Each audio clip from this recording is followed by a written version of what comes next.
Hello, and thanks for coming to the 10th Lake County Film Festival. This is the Q&A session for Guns, Guns, Guns, which was kind of highly controversial last year, and I was very excited to have enough films to do it again this year. I have a filmmaker here with us, Boop, Emil Gallardo. I asked about your first name, and then I just slaughtered your last name. Why don't you say it for me? My last name is Gallardo. Gallardo. All right, awesome. So you directed and wrote 1, 2, 3, All Eyes on Me? Co-wrote and directed, yeah. Cool. So tell me what the Guns, Guns, Guns means to you. Yeah, I mean, it's weird. In the U.S., we have this the Second Amendment, and so guns are kind of baked into our country, culture, lifestyle in some places. So I think regardless of kind of how you feel about them or the role they play in your life, they're prevalent in our media and some of our upbringings. And so there's, a lot of situations where guns come up.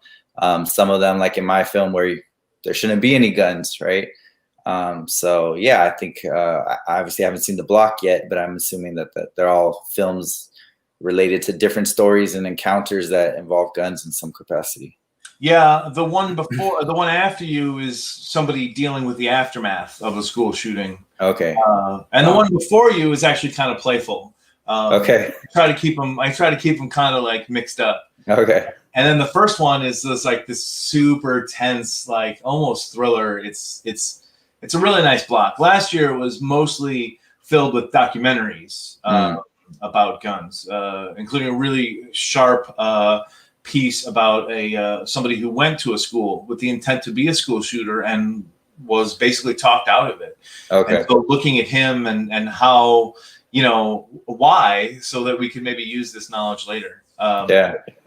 As well as the and then another doc was this doc about open carry at the University of Texas. Women there decided that if people could open carry automatic weapons, then they can open carry dildos while they walk around. I mean, the logic makes sense, right?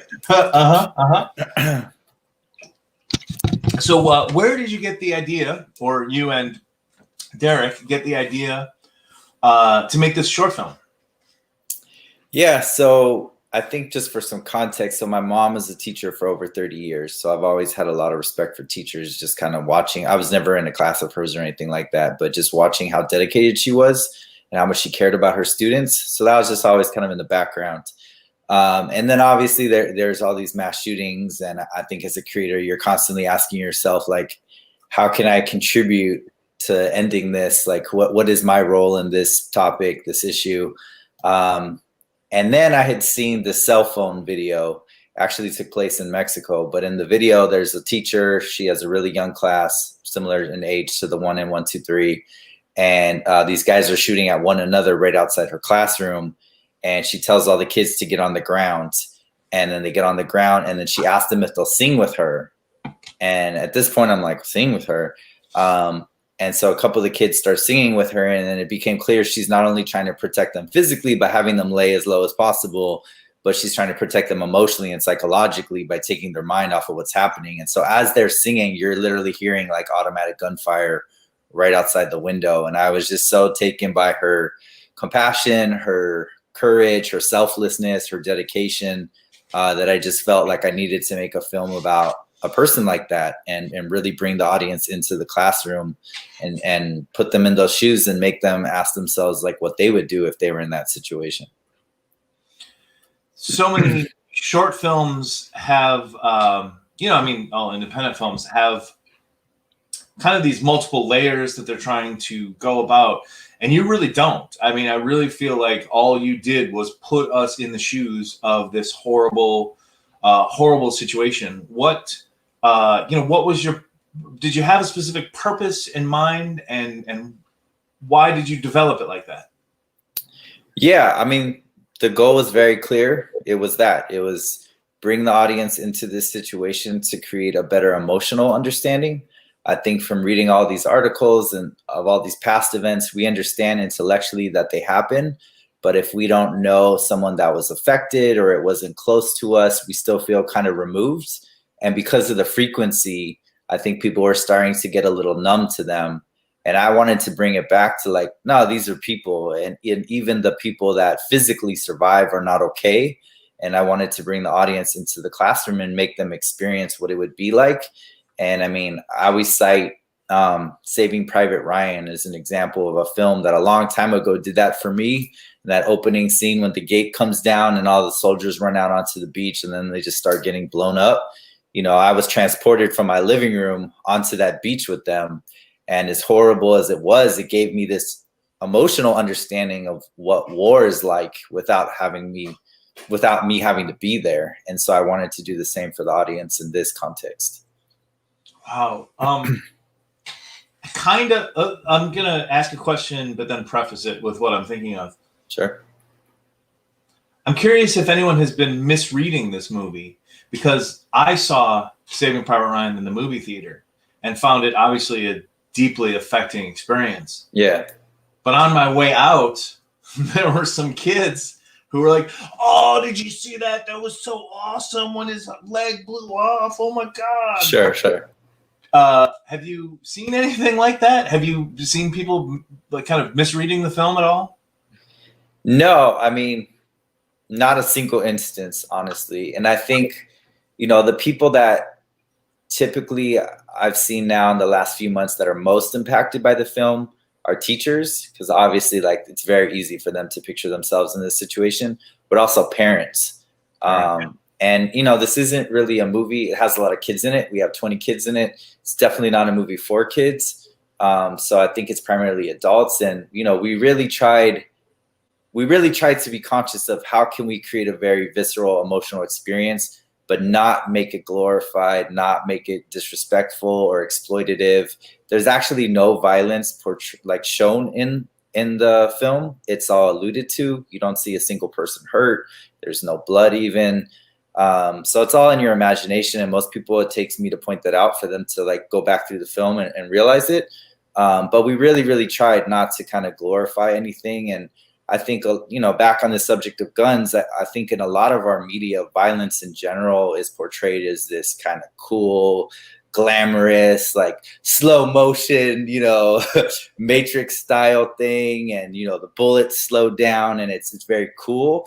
And in my experience in the violence that I've actually been victim to, been a part of in my life, it's usually like pretty quick, pretty ugly, pretty brutal, not heroic, not fair. So we wanted to kind of try to portray it like that. And so I don't think, to go back to your question, I don't think people are taking like, oh, this is really cool. I think most people are realizing how horrible this is, which is our intent. I assumed that. I was kind of getting at the fact that even Saving Private Ryan, which I feel that you and I are probably on the same wavelength, Sure. even that somebody will just misinterpret as video game violence or, you know. Yeah. It's interesting you talking about kids watching it, because I've got a 9-year-old, well, he'll be 9 in 4 days, and a 7-year-old. And, you know, I showed them The Matrix recently, you know, and obviously we talk a lot about it, and we talk about how this is not what guns are like. This is not, it looks cool, but it's not cool. Yeah. You know, they need that line. But it always is interesting to me that we're trying to protect them from the fake violence, but nobody's really doing anything to protect them from the real violence. Like, Right. Someone might think that The Matrix is bad for them to watch, but yet they have to go do school shooter drills where Yes. they're, you know, playing gunfire and, you know, ducking under desks, you know. Yep.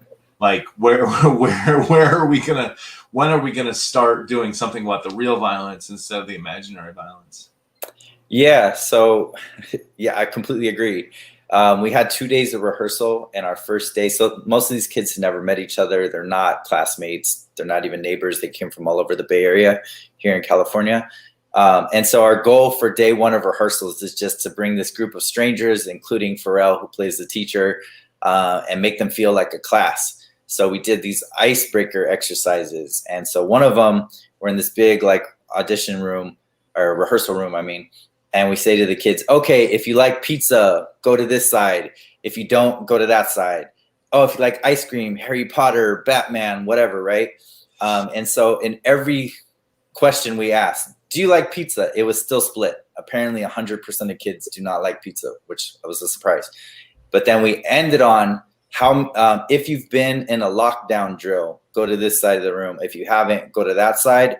It was the only thing where 100% of the kids had been in a lockdown drill. And some of them are drilling as like frequently as every 2 months. And so even just the idea that these kids are mentally preparing for the idea that somebody could come into their classroom at any point on any day and shoot them and kill them was just like, and they're training for that. And I mean, when I was a kid, I grew up in LA, we had earthquake drills, we had fire drills. We didn't have anything like that. And, it's just so sad to see like all of these kids, regardless of where they are, they're preparing for this. And so are the teachers. So I completely agree with you. Being in the Midwest, we had tornado drills, and those were not pleasant. They were not, I definitely had like tornado nightmares when I was a kid. Yeah. Like I can only imagine. Yeah. What we're doing to kids. It's insane. What was the process like in casting? Why did you pull kids from all these different areas? I know probably you couldn't just grab a class and find some actors in there, but within a school or? Yeah, so we filmed it in the Bay Area. I'm from LA. I started production there, and so the production scene and the pool of actors is very different there. But here in the Bay, we don't have as large a number of diverse actors. And I knew I wanted the cast to be more diverse. And so we knew we were going to struggle to find like enough kids that were, had some acting experience. So we got them from all over, from different neighborhoods, different casting calls, different agencies. Some are neighbors, so a couple are siblings, and we try to keep them far apart. But we really wanted to try to get 10 boys and 10 girls. And we also, in the process, like we were extremely transparent and proactive with all the parents. And instead of just sending sides before the auditions, we sent the entire script, and I asked the parents to read it. If they were comfortable, then read it with their child. And then they had them sit in on the audition. And so we knew we were going to lose people along the way. Like we lost, a good number of people right when they read the script, and they just said like, I applaud what you're trying to do and the reasons why, but I just don't feel like this is right for my child to participate in. And we lost crew the same way. Like I approached several people I wanted to work on it, said, I'd love to work with you in this capacity. Here's the script. Before you say yes, please read it. And then, there were, again, some people that said, I don't know if I can do my job. I don't know if I could be on set and be as focused and as present as I need to be to do a good job with this material. And, we knew that was going to happen. And, I totally understand why. And we kind of wanted to go through that process so that the group of people we had going into day one of shooting or filming, probably a better word in this situation, were the right group, that like, knew we're confident that they could get through something like this. Cool. What was the rest of the casting like? Your lead and the two kids? Yeah. So it started with Pharrell. Pharrell plays Miss Lena.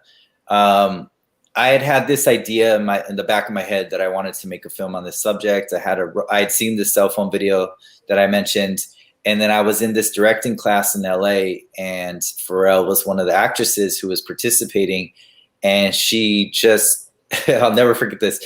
I didn't get to work with her, unfortunately, in the class, but she did a scene from Ex Machina. And then we went to lunch, and then she came back, and in Ex Machina, she's like the cyborg. And then we come back from lunch, and then she did a scene from Before Sunrise, and she's the British woman. Should probably know that. I think she's French in the movie. Julie Delphi.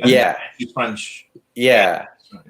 Yeah. So she played those two roles like back to back, and just like was amazing in both.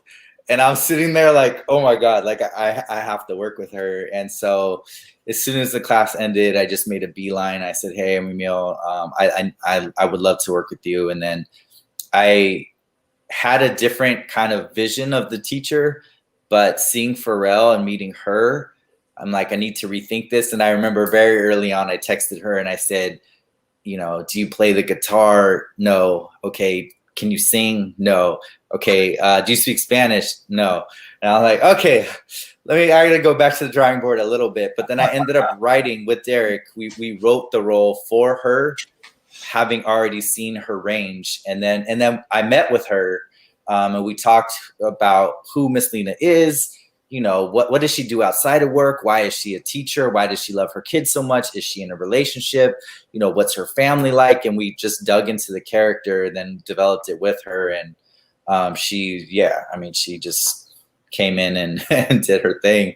And then the two gunmen, they both came through a more traditional route of, I think they both came through like a casting notice, and they were in the auditions, and I had them do a bunch of exercises together because I knew that they didn't actually have any official lines in the script. And so I was looking the auditions to see like how well do they kind of function together and can they work together. And I had them do a bunch of physical drills. So yeah. Cool. Where did you shoot, and what kind of process was it in prepping the area? Yeah, so we filmed this in Oakland, here in the Bay, California. And then, we, in writing the script. School, did you have any problems getting the school location, or? Yeah, that's what I was going to say. So I used to be an AD. So like, I can't help myself when I'm writing. I'm like, how am I going to pull this off? Because I'm not purely a writer where I'm writing a script and then I'm like, I don't know, like someone else take it from here. I plan to direct everything that I'm writing as well. So that was always a concern, like how are we ever going to get a school to agree to this? How are we ever going to get enough kids? And then I got lucky in that I found a location manager who said I would never be able to afford him, but he would be willing to send me a list of schools in the Bay Area that had either had some type of production there in the past or were open to it. And so I started with that list, and then I went onto Google Maps and I looked at the schools, and then I started reaching out to them. And this school was just extremely receptive. And I told them, again, point blank, here's what I'm trying to do. Here's why, here's what's going to happen. And it was everything that you see in the film, and they were very supportive. So I just got very lucky in that I found a school that was willing to let us do this there. And it was obviously during the summer, there was no actual students on the campus. The whole campus was closed. What kind of difficulties did you have in prepping the location for the shoot? Like, you have a lot of, especially when they go to that other room, there's that skew, there's the lights, or, any interesting production problems? Not, I've had this question a couple times. Not really, which is, I know it's the exception because there's always something that goes wrong. The biggest thing is initially when we were scouting, our DP said we were going to need to build a window, so that like a false window that we could physically move as close to the other classroom as we wanted, and then we were going to tent it. And so Abe Chan, our production designer, and his team built this like 10-foot window to the exact dimensions. And then day of, we get in there with the actual camera, the actual lens, and we didn't need it. So, he built exactly what we thought we needed, and it was a backup. But as far as the problem goes, that would be the closest. Cool. What's audience reactions been like? You've played a fair number of festivals already. Yeah. The audience reaction, honestly, has been probably the most fulfilling part of this whole thing. And writing the script and getting feedback on the scripts, I had heard, why would you make this movie? This is a horrible situation, and it ends in a horrible way. And, who wants to watch this? What festival is going to program this? And so, obviously we decided to make it anyway. but I wasn't really sure how people were going to respond. I didn't know if they were going to respond like that. Like, oh my God, this is horrible. Like, I regret the 15 minutes I spent watching this. And it's been the opposite. I think people have been extremely moved. And for the last, I don't know, 4 months, I'm daily getting messages from people that are complete strangers that have seen the film somewhere, and they're telling me how much it meant to them, how long it stuck with them, how much they've been thinking about it, the impact that it had on them. And it's been beyond the awards and the recognition. I have this new little trophy now. It's my first one, but beyond all of that, which is, I'm extremely appreciative of, but the reception from the audiences is exactly what we hope for. Have you been looking forward? Well, first off, actually, have you gotten to see it with a live audience yet?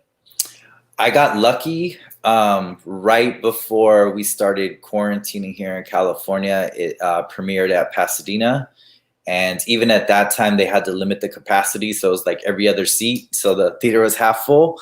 But I got to see it with them. And then I also got to see it with Salute Your Shorts in LA. They had a drive-in. And I had never been to a drive-in before. And it was a little different because everybody's in their own cars. And they screened several films, and everybody was honking at the end of each of them. And then 1, 2, 3 played, and no one honked. I remember looking at my girlfriend like what? Like they hated it or what? Like I was so confused. And then she reaches over and starts honking, and then people honked. But then it won the audience award. Wow. And yeah, so they were not honking out of respect, not out of disliking it. Yeah, and I we designed it so that we thought it would be a disservice to people that had been in this situation in real life if the movie ended in a way where the audience could just go out to drinks and dinner afterwards and like forget it. We wanted it to stick with you and to linger. And I think that that's what happened in that situation. Like, the movie ends, and we specifically kind of dragged the credits out a little bit, knowing that we would play in blocks and there'd be another film right after ours. And so we wanted to kind of build in a little bit of buffer so people had a little chance to come down before the next thing starts. And so I think that was what was happening at the drive-in. What future plans do you have for the film? Well, some of them I can't talk about, but we are currently trying to make an Oscar run due to the reception that I described. We've done pretty well at a lot of festivals and have some opportunities around that. Unfortunately, I can't speak about too much of it yet. And then we also are looking at some different distribution opportunities. The goal has always been with the film to get it in front of as many people as possible. So regardless of what may or may not happen with these different distribution opportunities, at some point it will be online for everybody to watch for free, probably on Vimeo and on YouTube. But we want to reach as large of an audience as possible, because the goal was to create this empathy, hoping that the empathy then translates into some real world change. So the more people that see it, the higher the chance of that happening. I'm really drawn, if you look through the programming, it's pretty obvious I'm drawn to socio-political films. Mm-hmm. And I've talked to a ton of them. I don't know if they're still doing this right now, but a ton of them who've ended up showing their films to Congress, legislative bodies. Do you have any thoughts about that? Have you made, with COVID on, I don't know if they're even doing that anymore, or if they're doing some sort of online equivalent, but have you looked to legislative bodies to show the film? Not yet. That is definitely a plan, kind of as the festival run winds down, which it's now starting to. But yes, we would like to either bring it to some legislative body or to a nonprofit. I've spoken with a couple. Those conversations are still ongoing. But yeah, the idea, because the film has been successful in creating that emotional understanding, we do feel like then it is hopefully something that could be leveraged in a way that leads to some, whether it's legislative change or policy change at some level, even at like a school level or in any other capacity. But yeah, we would like to do something like that for sure. Awesome. And what's next for you? What are you working on? I'm in the HBO directing fellowship. which also was another thing that came out of this film. It was kind of the centerpiece of my application. So I'm currently working on a pilot. It's my kind of first dive into TV. It does deal, I think all of my stuff deals with some type of social justice topic, but I'm kind of agnostic in terms of genre. So this is a dramedy called BBC. It's about a black male porn star who kind of reluctantly falls into that world and like suffers as a result, but it is a dramedy, so there's definitely humor worked in. And then I'm also working on a feature, which I can't quite get into yet just because of the nature of how it's evolving. But the newest feature I'm working on is very similar in theme to 1, 2, 3, or in terms of tone, I should say, in comparison to 1, 2, 3.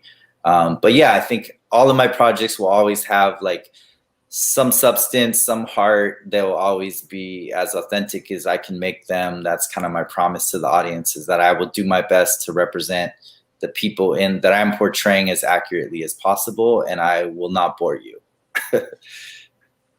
You know, it's interesting.